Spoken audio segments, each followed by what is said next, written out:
চলতি অধিবেশনেই একটা মারাত্মক কাজ করতে যাচ্ছেন গৃহমন্ত্রী অমিত শাহ। এপ্রিল মাসের প্রথম সপ্তাহ দেশের রাজনীতির জন্য একটা খুব গুরুত্বপূর্ণ সপ্তাহ। এমন একটা কাজ করতে যাচ্ছেন গৃহমন্ত্রী অমিত শাহ যাতে দেশের রাজনীতিতে একটা বড় পরিবর্তন আসবে। দেখুন, সরকারের অথরিটিকে চ্যালেঞ্জ করে এরকম প্রতিষ্ঠান ভারতবর্ষে কম রয়েছে, কিন্তু একেবারেই নেই এমনটা বলা যাবে না। দেশে বেশ কয়েকটা সংগঠন আছে যারা সরকারের কাজের মাঝে মধ্যেই সমালোচনা করে। যদি তারা অখুশি হবে এমন কিছু কাজ সরকারের তরফ থেকে করা হয়, সেটা জনগণের ভালোর জন্য হোক বা যে কোনো কারণে সরকার ভালো চাক জনগণের, কিন্তু তাদের অথরিটিকে যদি চ্যালেঞ্জ করা হয় বা তাদের মতের সঙ্গে যদি না মেলে, তারা কিন্তু গন্ডগোল পাকান। এটা হচ্ছে খুব সত্যি কথা। আর সরকার চাইছে না তাদের অথরিটিকে চ্যালেঞ্জ করার মতন কোনো শক্তি থাক, কিন্তু সরকার যেটা এবার করছেন তাতে জনগণের কোনো ক্ষতি হবে না, বরং জনগণের ক্ষতি আটকানোর চেষ্টা করা হচ্ছে। কিন্তু ভারতবর্ষে সবকিছুকেই একটা ন্যারেটিভের অ্যাঙ্গেল দিয়ে দেওয়া হয়, এবারও সেই চেষ্টা চলছে। কিন্তু সরকার একেবারে বদ্ধপরিকর, মানুষের সঙ্গে কোনো ধরনের প্রতারণা হবে না, মানুষকে ক্ষতি করবে এই ধরনের সংস্থার মধ্যে যে ধরনের আইন আছে সেটাকে বদলানো হবে। কথা হচ্ছে ওয়াকফ আইনের, খুবই সেন্সিটিভ বিষয়। সেই কারণে আমাদের এটাকে রিলিজিয়াস অ্যাঙ্গেলে না দেখে বাস্তবমুখী সমস্যার যেটা রয়েছে সেই হিসেবে ভাবতে হবে। আপনারা ভাববেন যে সরকার এখন বাস্তবে সংখ্যাগরিষ্ঠ অবস্থায় নেই, তাহলে মোদী সরকার কিভাবে এই বিল পাশ করাবে? সত্যি তো সরকারের কাছে সত্যিই চ্যালেঞ্জ রয়েছে। এই বিল পাশ করানো মোদী গভর্নমেন্টের কাছে, অমিত শাহের কাছে একটা বড় চ্যালেঞ্জ। কিভাবে চ্যালেঞ্জ? আপনারা সকলেই জানেন 272-এর ম্যাজিক ফিগারে মোদী গভর্নমেন্ট নেই। এমনকি বর্তমানে যে সিচুয়েশন তৈরি হয়েছে তাতে সরকারের যারা বড় দুই সহযোগী দল, নীতিশ কুমারের দল জনতা দল ইউনাইটেড এবং চন্দ্রবাবু নাইডুর দল টিডিপি, তারা এই ইস্যুতে সরকারের পাশে অতটা সমর্থন কিন্তু দিচ্ছে না। কেন দিচ্ছে না? তাদের নিজস্ব চ্যালেঞ্জ রয়েছে। কারণ চন্দ্রবাবু নাইডুর যে একটা ভোট ব্যাংক, তার একটা বড় অংশ হচ্ছে মুসলমান ভোট ব্যাংক। তারা চন্দ্রবাবু নাইডুকে সাহায্য করেন, সমর্থন করেন। বিহারে ঠিক তেমনই বলা হয় যে যাদব আর মুসলমানের ভোটে লালু যাদবের দল তারা জেতে, কিন্তু মুসলমান ভোটের একটা অংশ নীতিশ কুমার পান বলে তিনি দাবি করেন, এবং মুসলমান ভোট ব্যাংককে ভারতবর্ষে কেউ চটাতে চায় না। ঠিক সেই কারণেই এই দুটি দল মিনমিন করে হলেও ওয়াকফের বিরোধিতা করছে। চন্দ্রবাবু নাইডু একটি ইফতার পার্টিতে গিয়ে সরাসরি বলে দিয়েছেন যে ওয়াকফ প্রপার্টিকে তিনি রক্ষা করবেন, তিনি কথা দিয়েছেন। স্বাভাবিকভাবেই ওয়াকফ প্রপার্টিকে যদি রক্ষা করতে হয় তাহলে তিনি মোদী সরকারের বর্তমান যে সিচুয়েশন রয়েছে তার সঙ্গে একটু ডিফার করবেন, কিন্তু শেষ অবধি তিনি সমর্থন করবেন কিনা এটা একটা বড় প্রশ্ন রয়েছে। কিভাবে বিরোধিতা করবেন, সমর্থন করলে কিভাবে করবেন, কিভাবে সমর্থন করে মুসলমান ভোট ব্যাংকটাকে বাঁচিয়ে রাখবেন, এই দুটো সরকারের সহযোগী দুই দল অর্থাৎ জনতা দল ইউনাইটেড যেটা নীতিশ কুমারের দল এবং চন্দ্রবাবু নাইডুর দলের কাছে এটা বড় চ্যালেঞ্জ। তাহলে এই দুই সহযোগীদের সমর্থন না করে তাহলে সরকার পাশ করাবে কি করে? দেখুন, সরকারকে পাশ করাতে গেলে বেশ কয়েকটা এখানে ইস্যু রয়েছে। বিশেষ করে অমিত শাহ, আপনারা জানেন এর আগে এর থেকে বড় ইস্যু ছিল যেগুলো অমিত শাহ সলভ করেছেন। বিশেষ করে যদি কাশ্মীরের ইস্যু আমরা দেখি, ধারা 370 এটা পাশ করানো নিয়ে সব থেকে বড় চ্যালেঞ্জ ছিল, কিন্তু করিয়েছিলেন। তখন তাদের সংখ্যাগরিষ্ঠতা ছিল, এখন কিন্তু নেই। তাহলে ভাবছেন কি করে সরকার পাশ করাতে পারবেন না?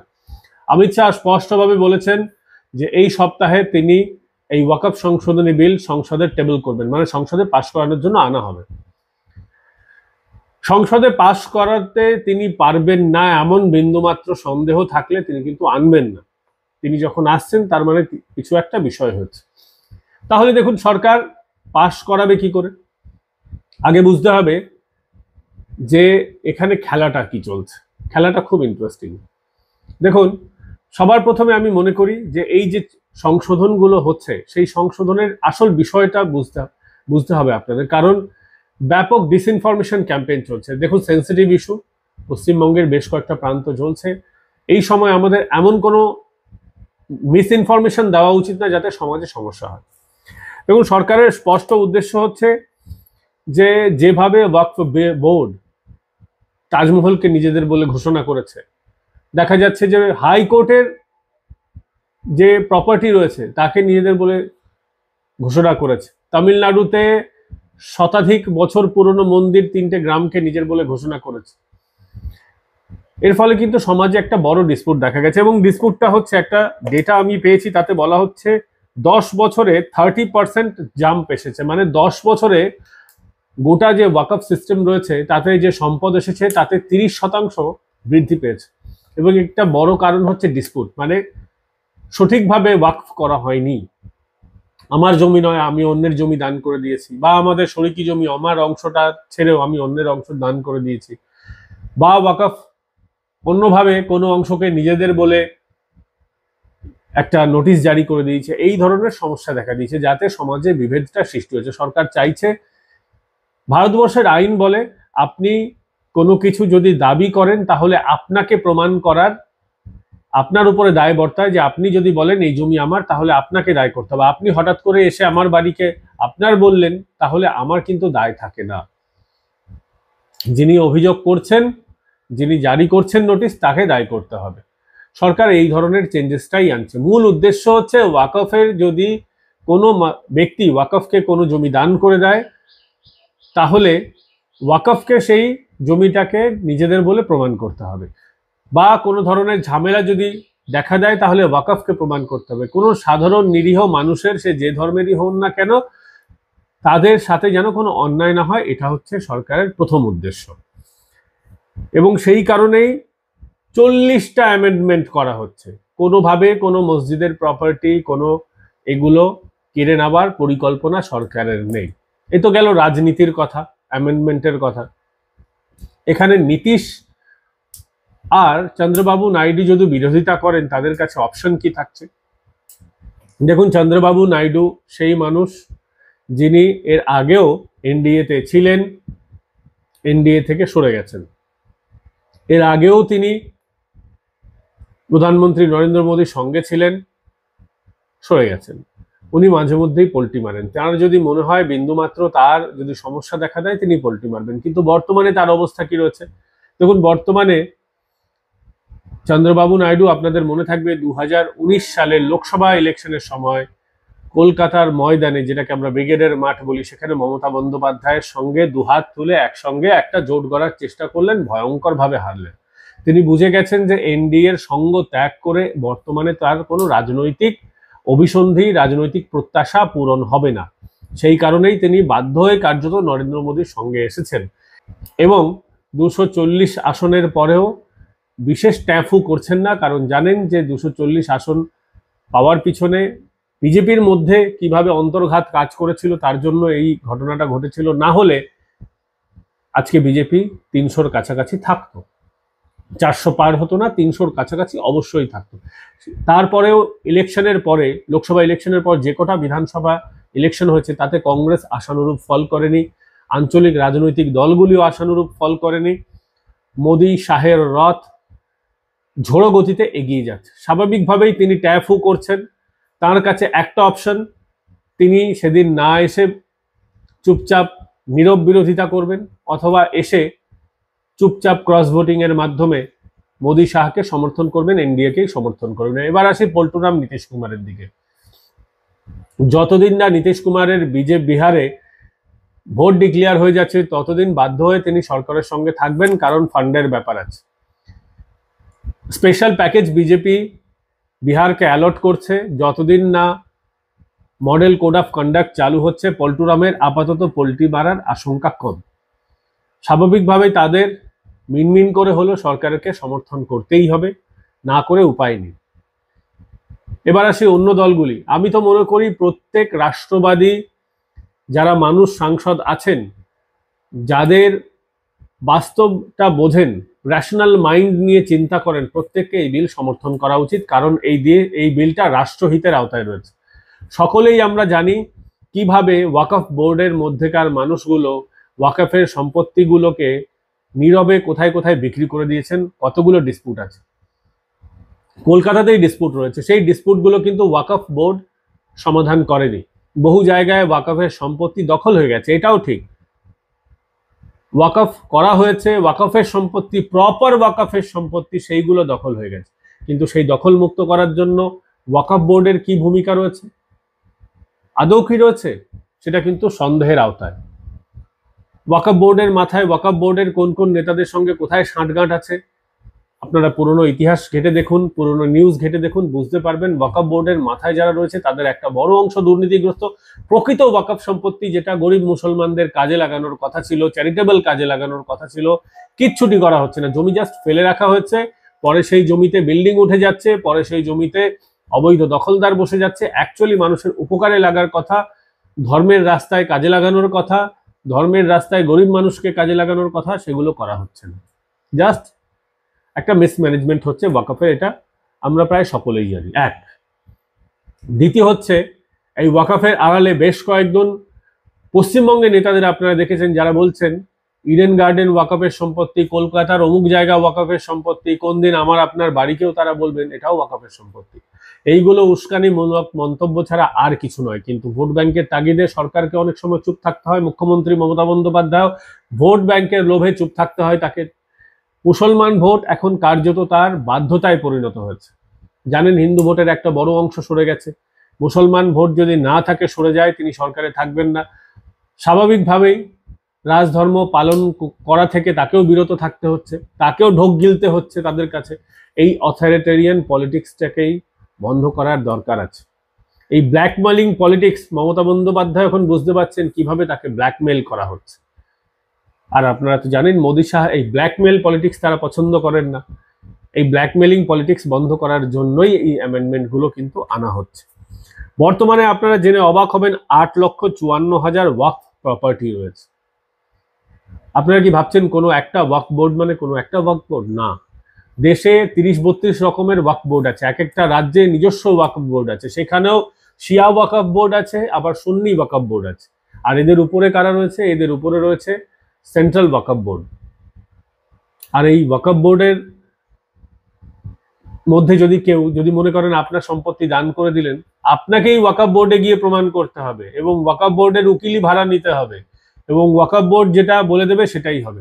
এবার ধরুন আপনি একজন গরিব মানুষ, ধরুন সহজ অঙ্কে বোঝাই, ধরুন আপনাদের শরিকি প্রপার্টি আছে, 4 ভাইয়ের 4 কাঠা প্রপার্টি আছে।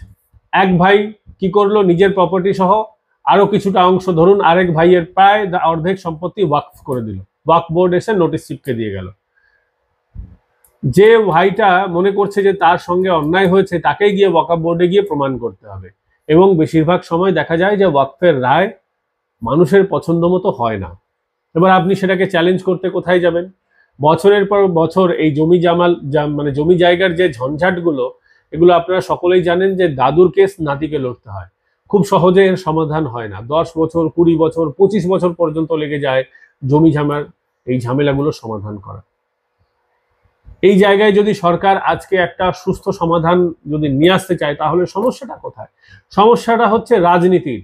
এই যে ব্ল্যাকমেল পলিটিক্স যদি বন্ধ হয়ে যায় সমাজের একটা শ্রেণীর, তাহলে তো তারা সরকারকে এই যে চমক ধমকের রাজনীতি করে, ব্ল্যাকমেলিংয়ের রাজনীতি, এই জায়গায় তাদের সমস্যা হবে। আর ঠিক সেই কারণেই তারা মানুষকে ভুল বোঝাচ্ছে যে তোমাদের বাপ দাদাদের সম্পত্তি কেড়ে নেওয়া হবে, মসজিদ কেড়ে নেওয়া হবে। কেন কেড়ে নেওয়া হবে? এতই সস্তা? আর কাটতে যাবেন কেন? কিভাবে? দেশে আইন কানুন নেই, দেশের আদালত নেই, এত সহজ? আসলে তারা মানুষকে কিন্তু ভুল বোঝাচ্ছে, আর এই ভুল বোঝানোটাই বন্ধ হবে এই সপ্তাহের মধ্যে। তার জন্যই মানুষ উতাওলা হয়ে যাচ্ছে। দেশের বিভিন্ন জায়গায় আপনারা যে গন্ডগোল দেখতে পাচ্ছেন, এইগুলো সিম্পলি কোনো একেবারে ফরম্যাটেড গন্ডগোল, একেবারে ইচ্ছাকৃত গন্ডগোল করা হচ্ছে দেশের শান্তি শৃঙ্খলা বিঘ্নিত করার জন্য। আমি সকলকে বলবো এই ধরনের ফাঁদে পা দেবেন না। পশ্চিমবঙ্গে আপনারা দেখছেন বেশ কয়েকটা জায়গায় গন্ডগোল হচ্ছে। আপনারা দেখবেন যে হিন্দুদের উৎসবের আগেই, বিশেষ করে রামনবমী, দুর্গাপুজো, এগুলো যখনই হয় তার আগে এই ধরনের ক্রিয়েটেড গন্ডগোল হয়। মুর্শিদাবাদে যে গন্ডগোলটা বর্তমানে চালানোর চেষ্টা করা হচ্ছিল, সেখানে মসজিদের ভিতর গিয়ে দেখা যাচ্ছে শিবলিঙ্গ রেখে দেওয়া হয়েছে, খুব বাজে বাজে কথা লিখে দিয়ে মসজিদের মধ্যে রেখে দেওয়া হয়েছে।